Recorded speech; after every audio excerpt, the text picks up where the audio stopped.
Hello, good morning students. Previous class हमने क्या पढ़ा था? What is partial order relation. Partial order relation के साथ साथ हमने पढ़ा था पार्शियल ऑर्डर सेट और फो सेट। क्या था हमारा partial order relation? Partial order relation में क्या था? अगर मेरे पास कोई सेट एक ए है और उसके अंदर एक रिलेशन आर है, अगर आर मेरा उसी सेट के अंदर reflexive relation, antisymmetric relation and transitive relation satisfy कर रहा है, तभी जाके मैं आर को उसी सेट के अंदर पार्शियल ऑर्डर रिलेशन बोल सकती हूँ, राइट। और सेट रिप्रेजेंटेशन करने के लिए पार्शियल ऑर्डर सेट या पो सेट के बारे में हमने कल पढ़ा था कि जो सेट होता है वो पहले लिखा जाता है, और अगर उसी सेट के अंदर वो मेरा जो relation partial order relation satisfy कर रहा है वो रिलेशन उसके बाद लिखा जाता है और उसको ब्रैकेट में लिखा जाता है, लाइक ए एंड आर। आज हम क्या पढ़ने वाले हैं? Inverse order and dual of poset. What is inverse order and dual of poset? Inverse order मतलब आप क्या समझते हो? इनवर्स की अप्लाई होगी, राइट। चलो देखते हैं what is inverse order and dual of पो set. If a relation R is a partially ordered relation on a set A, then the inverse relation R inverse is also partially ordered relation on the set A. It means that what? अगर मेरे पास कोई relation R है जो कि partial order relation satisfy कर रहा है कोई भी एक सेट A के ऊपर, तो उसकी जो इन्वर्स होगी मतलब R इन्वर्स जो होगी वो भी मेरा पार्शियल ऑर्डर रिलेशन सेटिस्फाई करेगा उसी सेट के अंदर, right. Hence A R inverse is a पो सेट। तभी जाके मैं बोल सकती हूँ क्या कि वो जो मेरा ए आर इन्वर्स है, ये जो मेरा ए आर इन्वर्स है वो पो सेट बन सकता है। अगर मेरा ए आर पो सेट बन रहा है तो A R inverse also poset बनेगा। Which is known as dual of poset. मतलब क्या बोलते हैं उसको? डुअल ऑफ पो सेट बोलते हैं। ए आर की डुअल क्या बनेगा मेरे लिए? A R inverse, right. और ए आर इन्वर्स की डुअल क्या बनेगा? मुझे ए आर बनेगा, राइट। तो A R inverse is a poset which is known as dual of a poset of A R. A R की dual क्या बन रहा है? मेरा A R inverse, right. Remarks में चलो देखते हैं रिमार्क्स में क्या दिया गया है।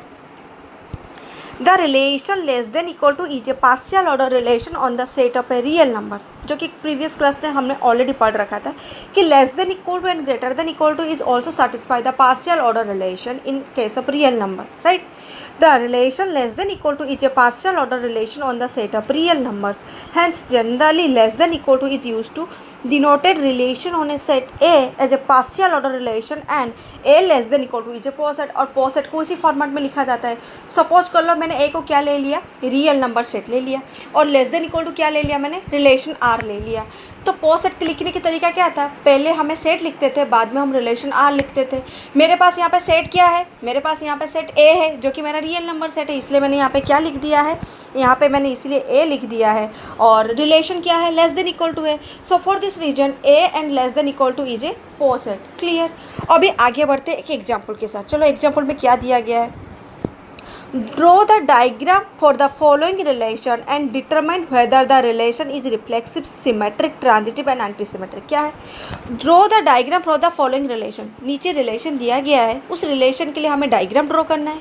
And determine whether the relation is reflexive, symmetric, transitive and antisymmetric. और क्या चेक करना है कि जो रिलेशन है वो सिमेट्रिक रिलेशन सेटिस्फाई कर रहा है, रिफ्लेक्सिव रिलेशन सेटिस्फाई कर रहा है, ट्रांजिटिव रिलेशन सेटिस्फाई कर रहा है, एंटीसिमेट्रिक रिलेशन सेटिस्फाई कर रहा है या नहीं कर रहा है, वो सारी चीज़ें हमें यहाँ पे चेक करना है।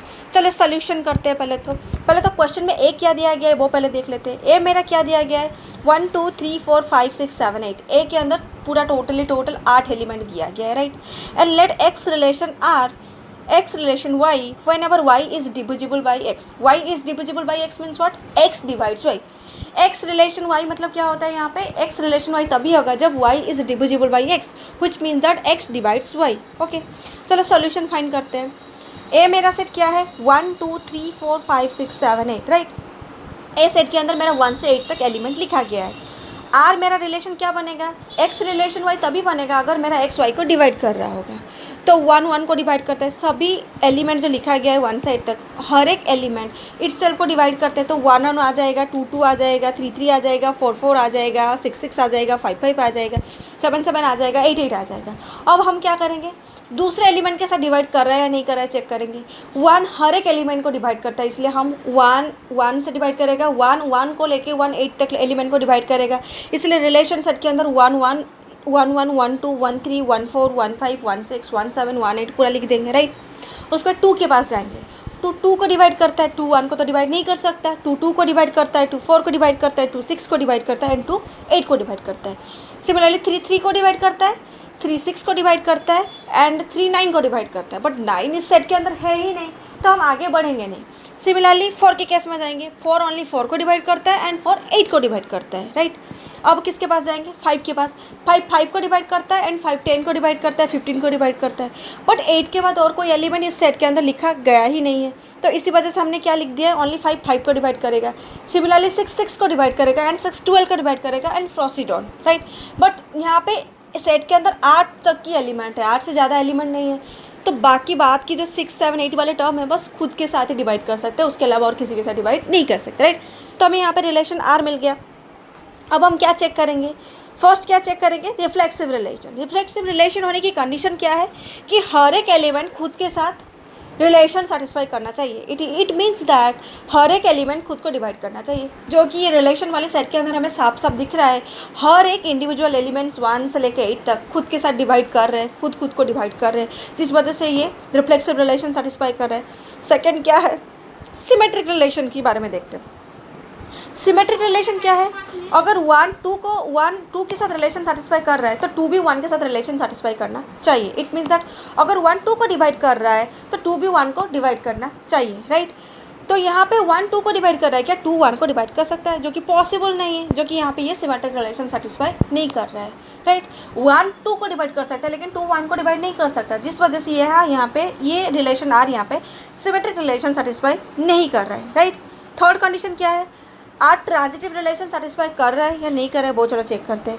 अगर मेरा 1 1 को रिलेशन सेटिस्फाई कर रहा है, मतलब अगर 1 1 को डिवाइड कर रहा है तो 1 2 को डिवाइड कर रहा है, तो 1 ऑल्सो 2 को भी डिवाइड करेगा, जो कि ट्रांजिटिव रिलेशन सेटिस्फाई कर रहा है। सिमिलरली 2 अगर मेरा 4 को डिवाइड कर रहा है एंड 4 अगर मेरा 8 को डिवाइड कर रहा है तो 2 ऑल्सो 8 को डिवाइड करेगा, क्योंकि ट्रांजिटिव रिलेशन के लिए कंडीशन क्या था, ट्रांजिटिव रिलेशन के लिए कंडीशन हमारे क्या था कि अगर ए रिलेशन बी है एंड बी रिलेशन सी है तो ए रिलेशन सी होना कंपलसरी चाहिए, राइट। तो ट्रांजिटिव रिलेशन क्या होता है, यहाँ पे अगर मेरा 2 2 को डिवाइड कर रहा है एंड 2 4 को डिवाइड करेगा तो ये कंपलसरी है कि 2 जो है वो मेरा 2 4 को भी डिवाइड करेगा, जिस वजह से ट्रांजिटिव रिलेशन सेटिस्फाई कर रहा है। आप चाहो तो रिलेशन वाले सेट में जितनी भी सारी एलिमेंट है सभी एलिमेंट को चेक कर सकते हो कि ये ट्रांजिटिव रिलेशन सेटिस्फाई कर ही रहा है, राइट। जैसे 2 4 को डिवाइड कर रहा है एंड 4 किसको डिवाइड कर रहा है, 4 8 को डिवाइड कर रहा है, तो 2 भी 8 को डिवाइड करेगा, और यहाँ पे लिखा है 2 ऑल्सो 8 को डिवाइड कर रहा है, जिस वजह से क्या है, ये ट्रांजिटिव रिलेशन ऑल्सो सेटिस्फाई कर रहा है। अब हम क्या चेक करेंगे कि यार एंटीसिमेट्रिक रिलेशन सेटिस्फाई कर रहा है या नहीं कर रहा है। एंटीसिमेट्रिक रिलेशन में कंडीशन क्या थी, अगर मेरा ए बी को डिवाइड कर रहा है एंड बी ए को डिवाइड कर रहा है तो ए इक्वल टू बी होना चाहिए। इट मीन्स दैट मेरा ए बी को भी डिवाइड करना चाहिए अंदर एंड बी ए को भी डिवाइड करना चाहिए, तभी जाके मुझे ए इक्वल टू बी मिलना चाहिए। देखो यहाँ पे 1 1 को डिवाइड कर रहा है तो यहाँ पे क्या हो जाएगा, एंटीसिमेट्रिक रिलेशन सेटिस्फाई कर रहा है। 2 2 को डिवाइड कर रहा है तो एंटीसिमेट्रिक रिलेशन सेटिस्फाई कर रहा है। 3 3 को डिवाइड कर रहा है तो एंटीसिमेट्रिक रिलेशन सेटिस्फाई कर रहा है। देखो यहाँ पे क्या दिया गया है, 1 2 को डिवाइड कर रहा है, क्या 2 यहाँ पे 1 को डिवाइड कर रहा है, नहीं करना है ना, क्योंकि आगे वाला कंडीशन दिया ही नहीं है। एंटीसिमेट्रिक रिलेशन के लिए पहले मेरे पास 2 कंडीशन होना चाहिए, कौन सा कंडीशन, ए बी को भी डिवाइड करना चाहिए एंड बी ए को भी डिवाइड करना चाहिए, राइट। बट मेरे पास बस एक ही कंडीशन है कि ए बी को डिवाइड कर रहा है, तो आगे बढ़ने की हमें ज़रूरत नहीं है, तो ये पूरा का पूरा एंटीसिमेट्रिक रिलेशन भी सेटिस्फाई कर रहा है। अगर मेरे पास 2 कंडीशन हो रहा होगा फिर भी ए इक्वल टू बी नहीं हो रहा होगा, तभी जाके मैं बोल सकती हूँ कि एंटीसिमेट्रिक रिलेशन सेटिस्फाई नहीं करेगा। लेकिन मेरे पास यहाँ पर रिलेशन सेट के अंदर एक ही एलिमेंट के अलावा, एक ही रिलेशन के अलावा दूसरा रिलेशन दिया ही नहीं गया है, जिस वजह से ये पूरा total set antisymmetric relation satisfy करेगा। Clear, okay. आगे चलो क्या करते हैं, आगे हम क्या करेंगे, डायग्राम में दिखाएंगे कि रिलेशन जो बनाया है ना उसको हम डायग्राम में रिप्रेजेंट करके दिखाएंगे। चलो कैसे डायग्राम में रिप्रेजेंट करके दिखाते हैं। देखो 1 1 के साथ रिलेशन सेटिस्फाई कर रहे हैं। मैंने आपको क्या कहा था, जितने भी सारे एलिमेंट थे पहले सभी एलिमेंट को आपको पहले लिख देना है। जैसे 1 को लिख दिया है उन्होंने, देखो 1 2 3 4 5 6 7 8, आप चाहो तो दूसरे तरीके से भी लिख सकते हो। हर एक एलिमेंट खुद के साथ रिलेशन सेटिस्फाई कर रहा है। इट मीन्स दैट क्या है, रिफ्लेक्सिव रिलेशन। रिफ्लेक्सिव रिलेशन के केस में मैंने क्या कहा था, सेल्फ लूप बनेगा, किसी की और किसी भी डायरेक्शन में आप एरो मार्क दे सकते हो, लेकिन ये तो सेल्फ लूप बनेगा ही बनेगा, राइट। ये सेल्फ लूप मेरा बन रहा है, राइट, ये मेरा सेल्फ लूप बन गया। तो हर एक एलिमेंट खुद को डिवाइड कर रहे हैं, मतलब ये रिफ्लेक्सिव रिलेशन सेटिस्फाई कर रहा है। तो हर एक एलिमेंट के ऊपर मैं सेल्फ लूप ड्रॉ कर दूंगी। देखो यहाँ पे भी सेल्फ लूप है, यहाँ पे भी है, यहाँ पे भी है, यहाँ है, यहाँ है, यहाँ है, यहाँ है, हर जगह सेल्फ लूप बना दिया है। अब चलो देखते हैं, रिफ्लेक्सिव के केस में तो काम खत्म हो गया। अब हम क्या करेंगे, 1 1 2 2 3 3 4 4 5 5 6 6 7 7 8 8 कंप्लीट हो गया। अब क्या करना है हमें, बाकी रिलेशन के अंदर कौन कहाँ पे जा रहा है वो चेक करना है। अब क्या कर रहे हैं, देखो 1 2 के पास जा रहा है, राइट। 1 2 के पास जा रहा है मतलब 1 से हमें 2 जाना है और 2 की ओर एरो मार्क रहेगा, राइट। सिमिलरली 1 किसके पास जा रहा है, 1 3 के पास भी जा रहा है, 1 4 के पास भी जा रहा है, 1 5 के पास भी जा रहा है, 1 6 के पास भी जा रहा है, 1 7 के पास भी जा रहा है, 1 8 के पास भी जा रहा है, 1 9 के पास भी जा रहा है, 1 10 के पास भी जा रहा है। 1 9 10 के पास नहीं जाएगा क्योंकि सेट के अंदर ओनली 8 एलिमेंट है। ओके, बाय मिस्टेक मैंने बोल दिया 9 10, okay sorry for this. Only 1 8 तक जाएगा, तो 1 मेरे सभी के पास जाएगा, मतलब 1 सभी के पास जा रहा है। देखो 1 3 के पास भी जा रहा है, 1 4 के पास भी जा रहा है, 1 5 के पास भी जा रहा है, 1 6 के पास भी जा रहा है, 1 7 के पास भी जा रहा है एंड 1 8 के पास भी जा रहा है। और एरो मार्क जिसके पास जा रहा है उसी डायरेक्शन में एरो मार्क दिया गया है, राइट। ये वाला टर्म खत्म हो गया, 1 का काम खत्म हो गया। अब जाएंगे 2 के पास। 2 तो 2 के पास जा ही रहा है, 2 और किसी के पास जा रहा है, 2 4 के पास भी जा रहा है, 2 6 के पास भी जा रहा है एंड 2 8 के पास भी जा रहा है। तो हम अभी क्या कर देंगे, 2 को हम किसके पास भेज देंगे, 2 को हम भेज देंगे 4 के पास, 2 को भेज देंगे हम 6 के पास, 2 को भेज देंगे हम 8 के पास, राइट। और एरो मार्क उसी डायरेक्शन में लगा देंगे, राइट। तो 2 2 के पास चला गया, 2 4 के पास चला गया, 2 6 के पास चला गया, 2 8 के पास चला गया, राइट। अब नेक्स्ट हम क्या करेंगे, 2 का काम खत्म हो गया, अभी 3 के पास जाएंगे। 3 किसके पास जा रहा है, 3 3 के पास जा रहा है एंड 3 6 के पास जा रहा है, राइट। 3 3 के पास जा रहा है एंड 3 6 के पास जा रहा है।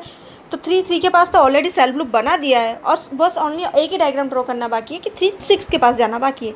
तो 3 6 की ओर एरो मार्क कर दिया मैंने, राइट। अब बाकी कौन बचा, 3 का कंडीशन खत्म हो गया, 4 5 6 7 8 बचा है।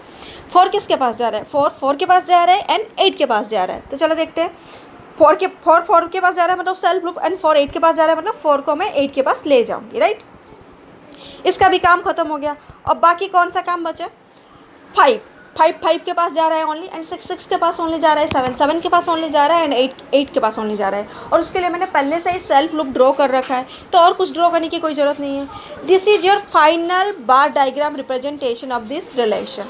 ओके, ये था example for bar diagram of following relation. और उस डायग्राम में हमने ये पता चल गया कि ये जो रिलेशन है रिफ्लेक्सिव है या सिमेट्रिक है या सिमेट्रिक नहीं है या एंटीसिमेट्रिक है या ट्रांजिटिव है, बहुत सारी चीज़ें यहाँ पे पता चल गया, राइट। तो आज के लिए इतना ही, नेक्स्ट क्लास हम नेक्स्ट टॉपिक के साथ आपके साथ मिलते हैं। Okay, have a nice day.